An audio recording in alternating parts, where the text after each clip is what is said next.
Maryland, Baltimore County. Before we start, since some people are still coming in, how many of you have ever been to Baltimore, Maryland? Yes, quite a few of you. I met some of you yesterday, some of you were born in Baltimore. But if you've never been there and you're not familiar with its location, it is about a 1-hour drive north of Washington, D.C. So I live quite close to the capital of the United States. And in fact, I was born in Baltimore, so it's my hometown. And I've come all the way here today to talk about skills that are very important for young learners of English.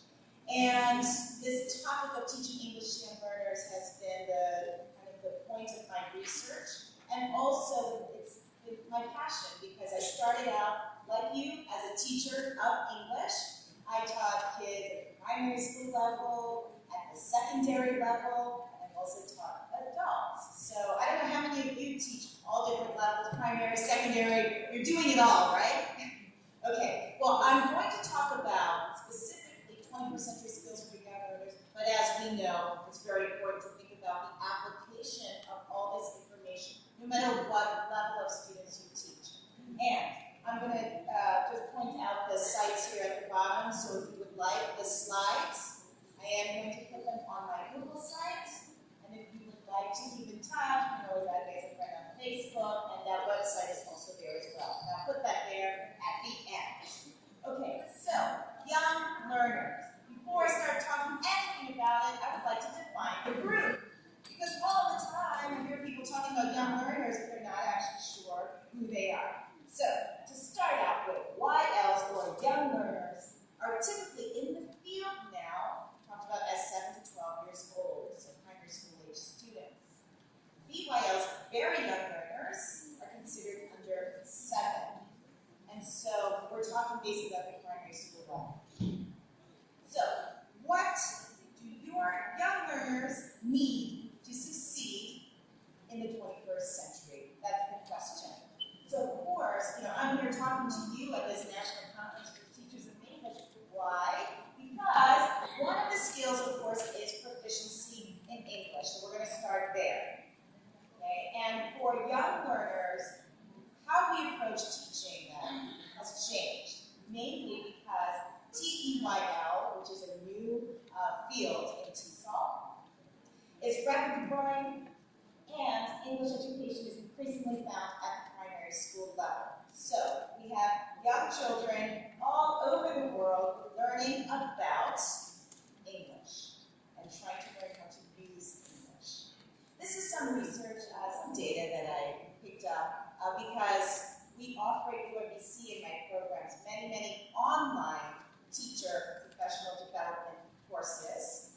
And one of them is, of course, teaching English to young learners. We also have teaching English to teens. We have courses on methodology and assessment.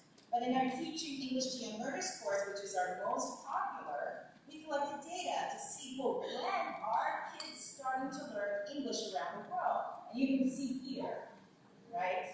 The majority of them are starting pre-K to 3rd grade. That is much like what is happening here in Costa Rica, right? Where that children are starting to learn from the 1st grade, am I right? Okay, so you're right there along the majority of the countries, and as we know now, and as some people think, that this is possibly the world's biggest policy development in education. Nowhere at any time, like the 21st century, have we seen such a consistent change in educational policy, which is to lower the age of English education. And what's the cause of this phenomenon? Oh, there are many different things. But this is what people usually say. Because of economic globalization, English has become the world's lingua franca. There's usually some sort of socio-economic advantage within a country. English is considered the gatekeeper, as they call it, for opportunity, meaning you can get a better job, you can get into a better school if you have fluency in English. I was amazed when one of my last trips when I went to Brazil, we did a visit with a bunch of teenagers to visit Microsoft. And when we went to Microsoft, they told the teenagers in my program that I was bringing there that if they knew English, they would hire them, that they would give them the training in the technology skills, but they found that the English took a much longer period of time and was much more difficult in terms of training than to train the students for the specific technology skills that they needed in the company. And so that was a huge sign to me that, yes, English is valued more than almost anything else. People are willing to give people chances with English. So that is this advantage that we see here. The other thing is that it really has become a language not just of science and technology, but also diplomacy and global problem solving. And so we're going to, your children, your young learners are going to grow up to be in the conversations and in the discussions for how to make this world we live in a better place because our planet is indeed endangered. Then they need to use English. Okay? And of course, many people say, oh, well, we start English early because it's better, right? Do you agree with that?